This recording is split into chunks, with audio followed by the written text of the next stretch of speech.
Started by the basketball show, wherever or have you are listening. We're so grateful to have you here with us. As you guys know, I'm your host, Sean Cottle. And the topic today, guys, is something that I wasn't going to discuss initially.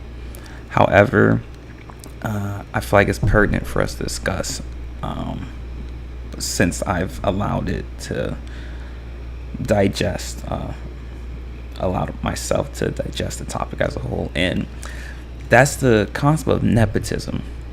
And we're going to be using Bronny James as the backdrop for this topic. And for those of you who don't know, Bronny James, the son of LeBron James, was recently drafted in the second round by the Los Angeles Lakers and played his freshman year at USC, averaged 5 points per game coming off the bench. And during his performance during the summer league, started out the summer league what some would consider below average play, and then over the course of the summer league he started to play well, particularly over the last 3 games. And people watching the games, watching Bronny play, would say that he's not an NBA level player at this moment in time. So I want to break this down first from a basketball perspective, and then I want to go into the nepotism aspect of it. So, particularly from the basketball perspective, the issue that people are having with this storyline, with this scenario, is that they have the wrong lens. They're looking at this from the wrong lens, and people are looking at Bronny James and evaluating his play as if he's a lottery pick, as if he's a first round pick. But that's disingenuous, and that's particularly unfair to Bronny James as a player, because the standard that he has that is being set for him is one that shouldn't be set for him. Going into the draft, no one expected Bronny James to be a lottery type player, and particularly be a first round player. And what happens is now you're looking at Bronny to have that standard, to have that level of play, when he never should have had that standard put upon him. So watching a second round player play in a summer league is different from watching a first round player play in the summer league. And the typical standard that you have for a second round player is not the same for a first round player. However, that is part of the problem that Bronny James run into, is that his standard is being evaluated as if he's a first round player, and it's solely because of his last name. And I understand, if Bronny's last name was Sutherland instead of James, he wouldn't be having this same level of ridicule and criticism. And to be fair, if his last name was Sutherland instead of James, he probably wouldn't have been drafted in the first place, which is going to lead into the next portion of this conversation. But sticking with this particularly from the basketball perspective, Bronny James is 19 years old, and he played his freshman year at USC, played 1 season college basketball. The potential, I believe, is there for Bronny James to be a commensurate level NBA player. I'm never going to try to put a cap on a young brother's potential, but I will say he has the potential, like I said, to be a commensurate level player. Can he surpass that? We'll see.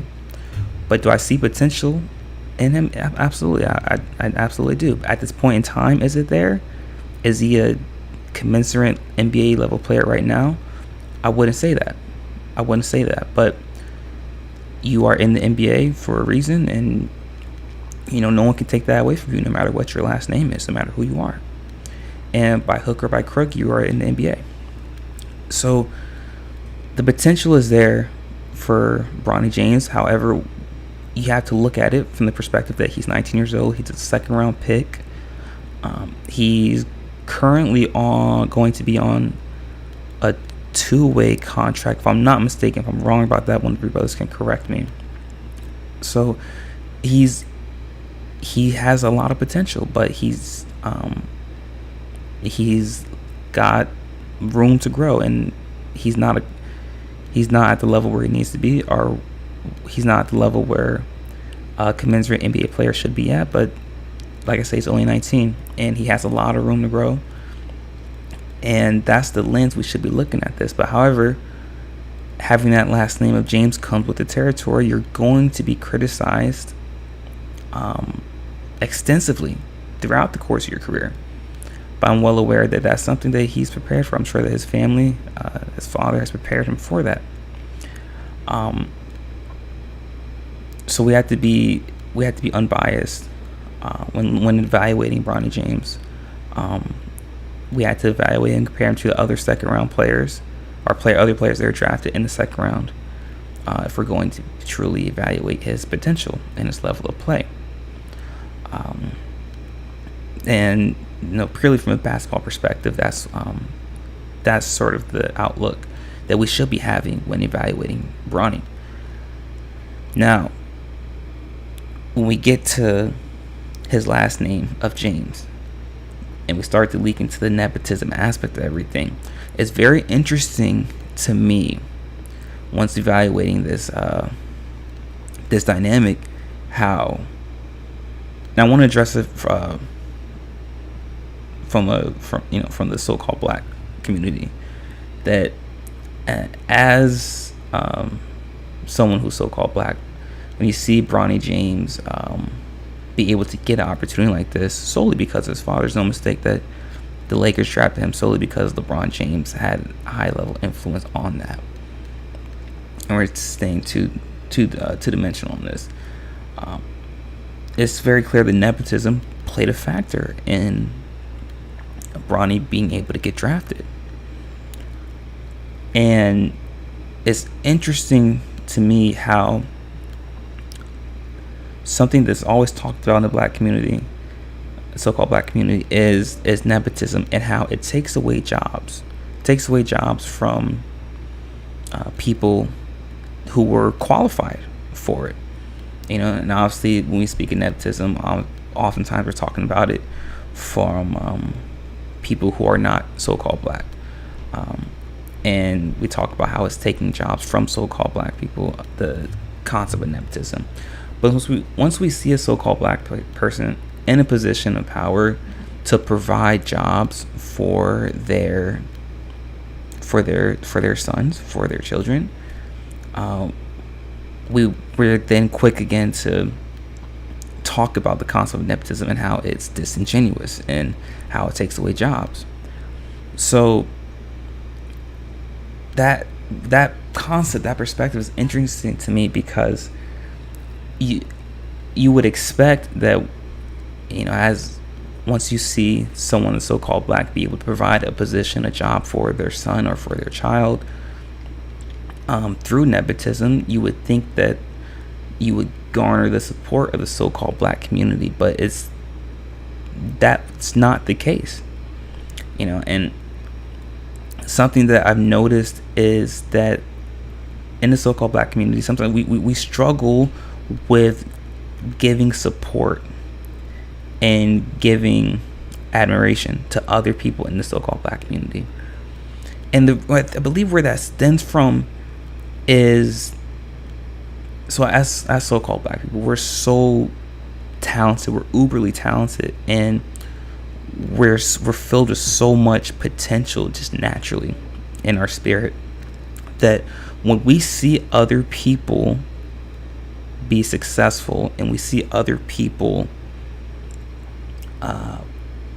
have these accolades and success, we don't look at it with admiration. We look at it more in the sense of, oh, okay, well, that's not too important, that's not too cool, I can do the same thing. Because that's what happens with people that are uberly talented and special in regards. They look at someone else doing something successful and impressive, and they say to themselves, oh, okay, well, that's not too impressive, I can do the same thing. And that's something that's pretty pervasive in the black community. And that's why it's difficult, I believe, for collectively for some people in the black community to give respect and to give admiration to other people in the black community that are being successful. And I believe that's where this ire is being drawn from Bronny James and LeBron James, is because, once again, that concept of, okay, as a collectively, so many people in the black community are so uberly talented, and we see something like this, we don't say, oh, that's impressive, that's amazing to see, to see this happening. Instead, it's rather a lot more ire, a lot more criticism, a lot more critiquing. But like I said, it's because that concept, like, so many people in the black community were just naturally uberly talented, and that's where that stems from. And I believe that's part of the issue. I believe this entire concept, this entire narrative with Bronny James and nepotism is more reflective of something much bigger, that's much more pervasive, that's going on in the black community. And that's that, like I said, it's that issue of being able to lend genuine support for other so-called black people, especially when they're in positions of power. And now, and that's also part of the issue, that we struggle trusting each other as well. But that goes back to us not having a true culture. And the only way we can truly get a true culture is if we all turn back to the, collectively as a whole, turn back to the Most High. But that's another storyline. That's another topic for another day. I don't want to talk about that too much on this video, but that is where a lot of the criticism that Bronny James is getting, that's where that stems from what's going on in the black community. And really, I just wanted to touch on that subject a little bit.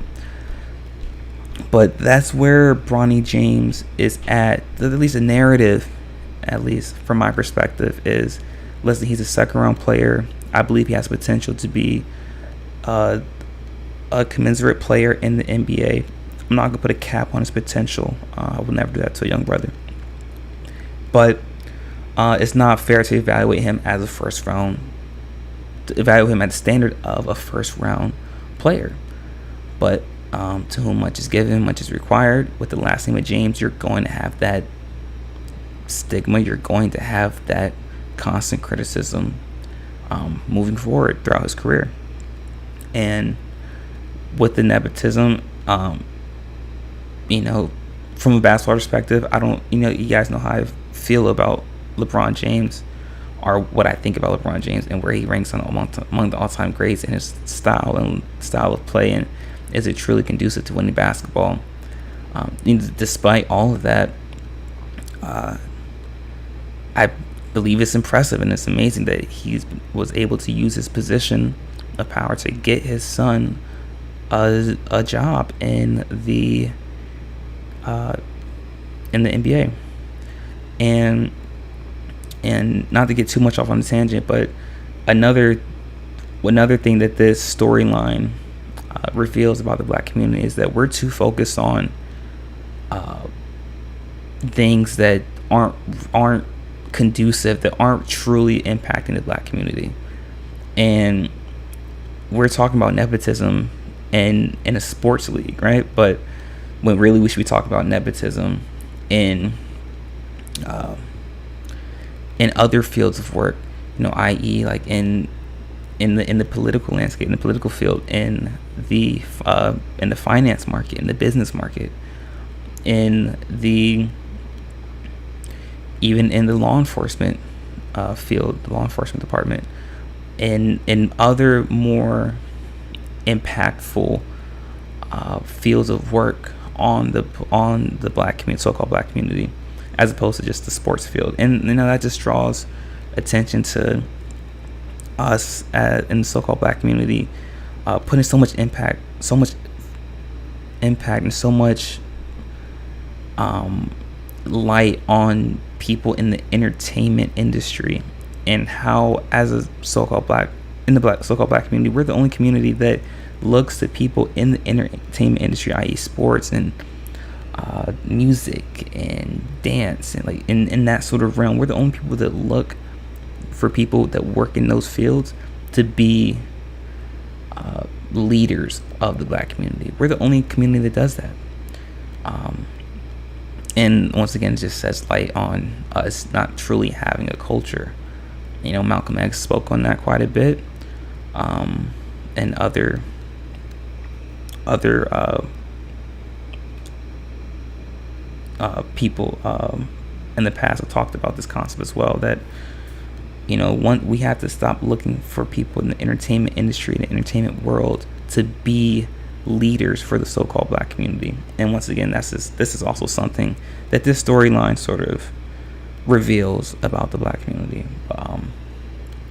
But I believe this concept of nepotism is something that is pervasive, but it's something that it reveals something else about the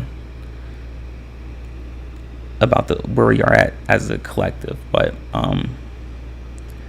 yeah, and like our host Dre just said, oh, by the way, I need to talk to my brother Dre, because he just sent me something really beautiful in the mail, but I'll save that for the conversation. But yeah, like Dre said, he said he doesn't like it when people say things about being entertainers as our leader in the black community. I agree with you, Dre. And that's something that we talk about on our podcast all the time. But it's important for us to be supportive of each other in the black community. But like I said, I understand why it's difficult for us, because a lot of us are really talented, and that's where that stems from. But let me know what you guys think on this topic. Let me know what you guys think. Leave your thoughts in the chat room, and I would love to hear all about it. But guys, with that being said, that is it for our show for today. Thank you so much for tuning in. It's been a wonderful show. We'll be back again, same time tomorrow, 2 p.m. Eastern Standard Time. Until then, continue to stay safe, be vigilant, make smart decisions, and peace.